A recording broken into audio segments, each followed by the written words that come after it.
So this is a survey, well, it's a collection of surveys really that we did, myself and several collaborators, identifying neuromyths around the world. It's something that was published in Nature Reviews Neuroscience a couple of years ago. And all of these things are, I'll just check actually, I've got this right, because there's several versions of this questionnaire, but yes, all of these things are essentially myths. But you can see the high percentages in the different countries, UK, Netherlands, Turkey, Greece, and China, that really, these are all percentages of teachers who believe in these ideas. But the idea that we only use 10% of our brain is really not true. We use all our brain is functioning all the time unless you have a serious medical condition.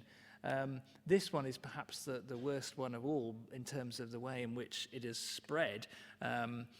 The idea that you can teach somebody in a preferred learning style and that's going to improve their learning, it's very, very popular around the world.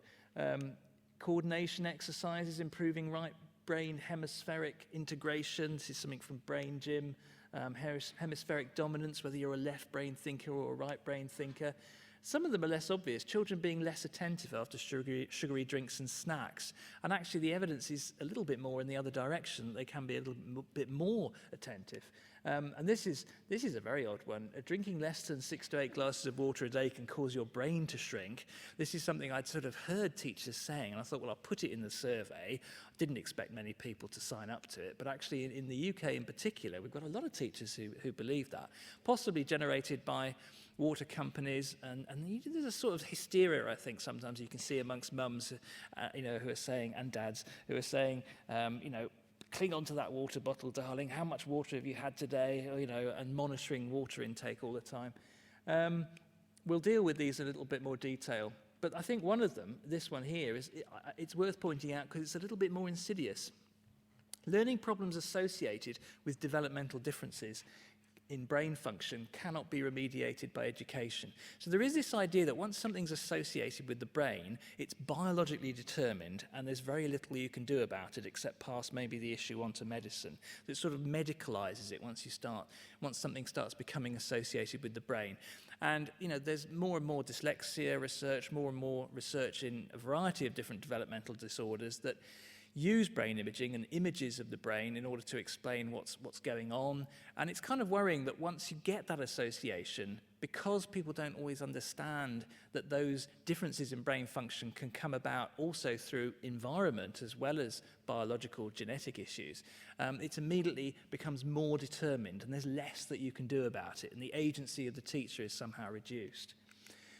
So let's just go through some of these. Where do they come from? Well, there are a lot of people who peddle them and actually make money out of it. They wanted to video me today, and I said, yeah, you can video me, but please don't video the slides because... Actually, that's a reminder, because, a lot of these companies are quite litigious and they make money out of selling these ideas. And so when people come along and criticize, they can get quite upset. So when I produced an article about Brain Gym in the Times Educational Supplement, it had to go through 2 teams of lawyers before it was allowed to be published. Such are the commercial interests that are involved in these companies that sell brain-based ideas. One of the most popular ones is learning styles. Are you a visual learner, an auditory learner, or a kinesthetic learner? I've put here like MI theory, because you might also heard of multiple intelligences theory. But these things are quite often used to categorize learners, and then the teacher is encouraged to teach somebody in a particular learning style. Often with this biological justification, well, the brain has an auditory cortex, a visual cortex, therefore they're bound, they might be different, and so people will be processing information in different ways. But actually the brain is very interconnected, so there's not really a strong neural brain basis for arguing this. And in fact, psychologists who have carried out controlled experiments have decided that this idea of identifying people in a particular style and then teaching or delivering information in that style, it really is a wasted effort. And there's been a lot of educational research, a review of which has concluded that really there's very little convincing evidence that this is helpful. And it's a lot of work for teachers, so you are looking at a waste of money and time, even if it has zero effect. Brain Gym has been described as barkingly out to lunch. that you may recognize if I don't know if you've ever been to school, or when you were at school, you ever were encouraged to do these strange things. The science behind brain gym is very odd. It's not really recognizable as established science. The idea is that you have two brain buttons here and you rub them, and that helps integrate your left and right hemisphere. I remember Colin Blakemore on Newsnight describing this as like rubbing your central heating, or rubbing your radiator to fix your central heating.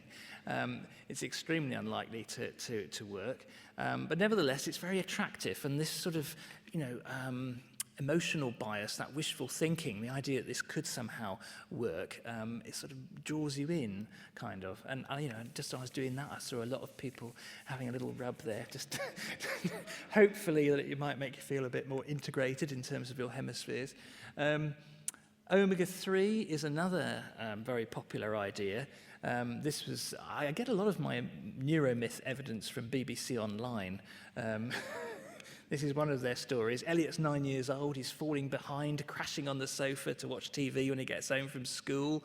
I do think a lot of children do that. But over the past year, there's been a dramatic change. He's soaring through the Harry Potter books, apparently because he's taking fish oils. The evidence for this, there have been studies that have been done with children with developmental disorders. It's about 50-50. Some of them show positive effects, some don't. But amongst the mainstream, amongst the general population, the studies that have been done, and there have been two recently, really show very little convincing evidence that there's any effect, which is a shame, because it's such an attractive idea to think you can go out and buy some supplements and they're going to make you clever. Actually, fish oils and omega-3 are very important and healthy for a number of other reasons, and I take them, but I have no hope that they're going to make me more clever, sadly, because really the only evidence we have is quite circumstantial evidence. For example, prenatal maternal fish consumption is associated with higher IQs in the children, but in the children that are born later. But I think one of the problems here is that the idea of maternal fish consumption feeding into the development of a child in embryo is actually very different to the hope that taking supplements as pills when you're older is somehow going to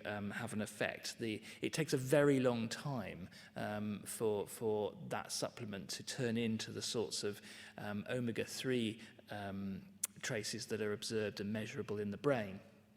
So generally speaking, no conclusive research for the general population, but it misses the point that actually there is a big nutritional issue in terms of education, and it's breakfast. Breakfast is the #1 nutritional issue that affects learning in schools, and if you're a parent of a teenager, and before I was a parent of a teenager, I couldn't understand why parents would send their children out without breakfast. I thought it was absolutely appalling. Now I've had several teenagers and I've tried to bring them up, I realise what you're up against and why teenagers end up at school not having had any breakfast. It's hard enough to get them out of bed quite often. So that's the nutritional issue we should be focusing on. Another one is water. By the way, this comes from Brain Gym again. There's a little tune here. You should sing it to Farajarka. The children are encouraged to sing it. Let's drink water, I love water, it gives me energy. Ironically, of course, it's one of the few things that you could ingest that has no calorific content whatsoever. But, it's promoted, it's kind of attractive in its own way, and there is evidence to show that when you've had a drink of water, if you're a little bit dehydrated, because dehydration does lower your cognitive function, then that can be really helpful. But there's also evidence to show that when you have a drink of water and you're not dehydrated, you're not thirsty, that can also lower your cognitive function, although why that is more unclear. Nevertheless, there are lots of articles, BBC Online coming through again here, Water Improves test results, publicising this idea, because it's fantastic. The idea you could just put water coolers into a school and somehow see an improvement in GCSE grades. That's such an attractive idea, isn't it? But in fact, there have been very few studies of voluntary dehydration in the classroom, and really none that show it occurring none showing any sort of a problem except in one of the hottest areas of the world, in the Dead Sea area, where children were shown not to be drinking enough water and it was affecting their cognitive function.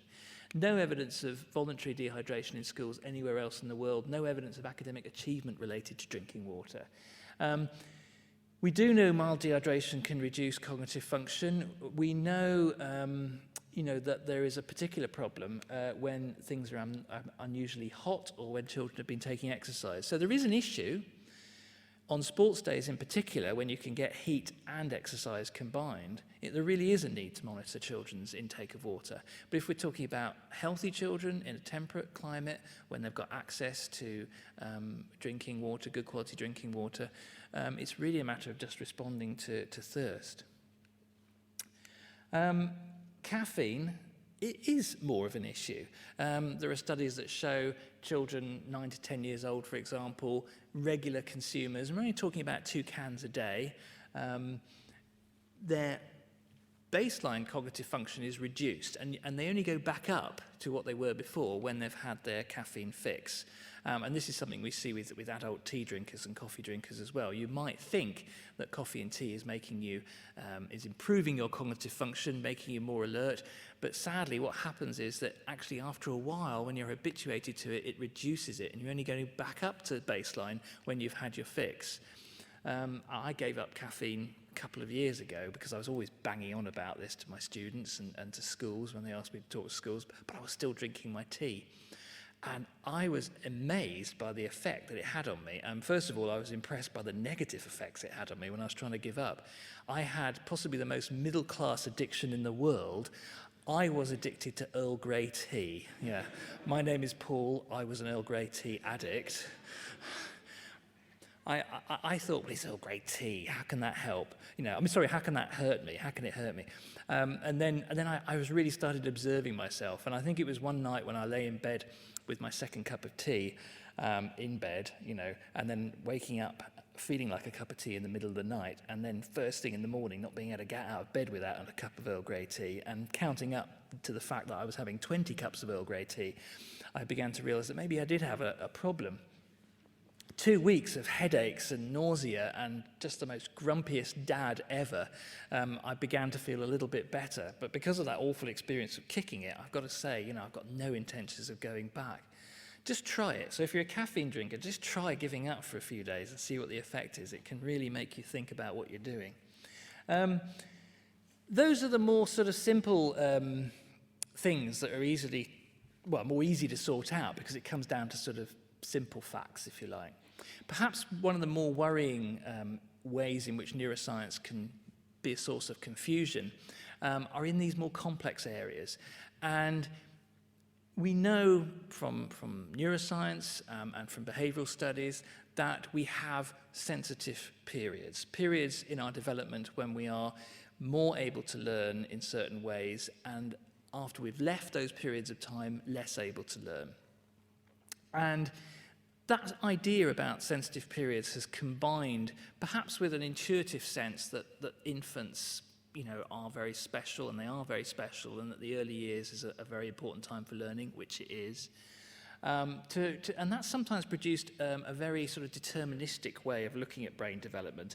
And I have to sort of point the finger a little bit at Hillary Clinton here, who said, it is clear that by the time most children start preschool, the architecture of the brain has essentially been constructed. We know that's very much not true, that brain development continues in waves of proliferation of connections and pruning back of connections until about 19 years old.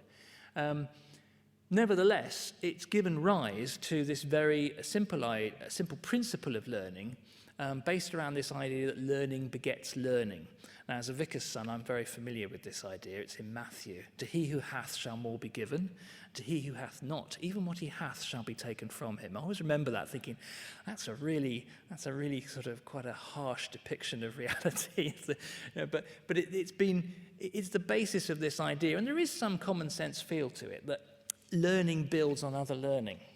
And so it makes sense in a way that the more you learn, the more you're able to learn. And that is true, But it's not all about that. There are other issues of development that make brain development and our ability to learn much more complex than can possibly be expressed in that simple phrase. The trouble is that has given rise to models of educational investment, apparently backed by neuroscience, that have been used to withdraw higher education funding. And you can find documents that make reference to neuroscience as a support for saying, look, it doesn't make any difference how much you invest in higher education. It doesn't really come back to the state because the brain is essentially fixed by then, and therefore we should be putting all our money into the early years. Early years, let me say, is a really important time for investment, but actually, later in life is also important. But this sort of graph became very popular for a couple of decades, representing Heckman economics. And this graph, actually, you can generate very easily. Just use the concept that your return on investment occurs within a limited lifespan. And it's kind of like, well, think about it as if the interest rate that your bank is offering you is actually proportional, the percent that you're getting is proportional to how much money you've got in the bank.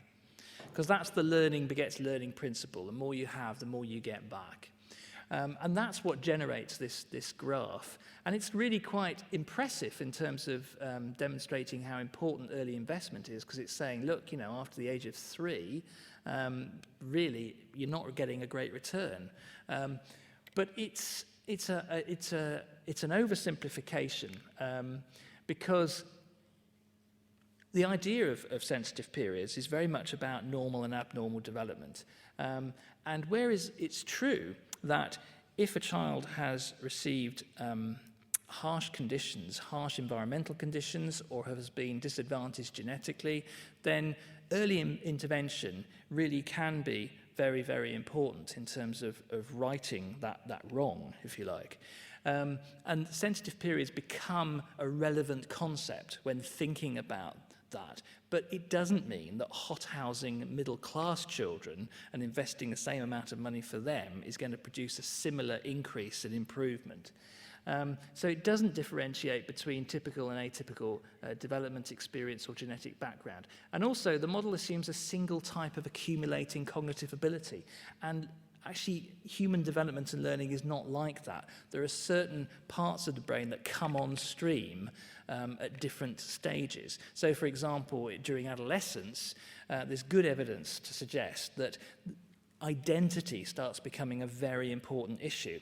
And there are brain regions associated with identity that are still developing. And therefore, it's quite reasonable to predict that we are going to find sensitive periods related to adolescent identity formation at some point in the future. Just because we haven't got that evidence now, and most of our evidence is from sensitive periods in the early years, doesn't mean that sensitive periods only exist in the early years. So, really, it's kind of worrying when policymakers do this sort of thing, where they draw the Heckman graph like this, and they draw over it where our educational investment is. And you can sort of see there's a very clear message here that we should be shifting, instead of shifting, a lot of this area here to the earlier years. I'm all for increasing investment in education, but I think we have to be very careful of these sort of simplistic models of economic investment that claim to be based on neuroscience, but actually are based on a very simplistic model of brain development. So, that's, if you like, one of the more complex myths that's entered the political bloodstream. Where do these myths come from? Well, to my mind, I think a lot of it has to do with this cultural gap between neuroscience and education. Different languages, different concepts, different professional aims, they're not really talking to each other. So when claims arise that relate neuroscience and education together, it's quite difficult to find authoritative voices who actually want to talk about them in an evidence-based way. There's usually some sort of seed that starts the myth off, which has some scientific basis to it. So these things don't spring out of thin air. If you look at every neuromyth, there's usually some little seed of truth that has been distorted out of all proportion. And then what forms the shape of the neuromyth are these biases. We have these emotional biases, we get anxious, we want to think we've got an easy solution, and then we have a developmental bias that tends to cause us to think about the mind and the brain as less related to each other than they really are. Now, you may be wondering where that caterpillar's come from. I can see some people going, there's a caterpillar up there. I stole some part of this slide from a GIF. I think it was the plant, and I didn't realize there was a caterpillar on there. So every time I put this slide up, people are saying, there's a caterpillar on the top. And I always forget to remove it. Anyway, so every myth has some seed, usually, of truth. It's true that learners benefit from receiving information in a variety of different modalities. It's not true that they benefit from having their learning style identified and just having information delivered in a visual, auditory, or kinesthetic manner. It's true that language is generally left lateralized, but it's not true it's helpful to categorize learners as left-brained or right-brained. It's true that dehydration can reduce cognitive function, even mild dehydration, but it's not true that our brain's going to shrink if we don't drink 6 to 8 glasses of water a day. Aerobic exercise is good for the brain. It can improve mental function and our ability to learn, but motor coordination exercises and lazy 8s and the sorts of things that some programs encourage you to do are not going to improve literacy. The younger brain is more plastic, but the trajectory of brain development is not fixed at 3 years old. So is he still there? Yes, he is. I can see him on the top. So really, one way of solving these misunderstandings would be to have greater collaboration between neuroscience and education, including neuroscience into the educational dialogue. How far are we from doing that? Are there insights in a positive way? Are there insights that are coming through from neuroscience now that we could apply in education?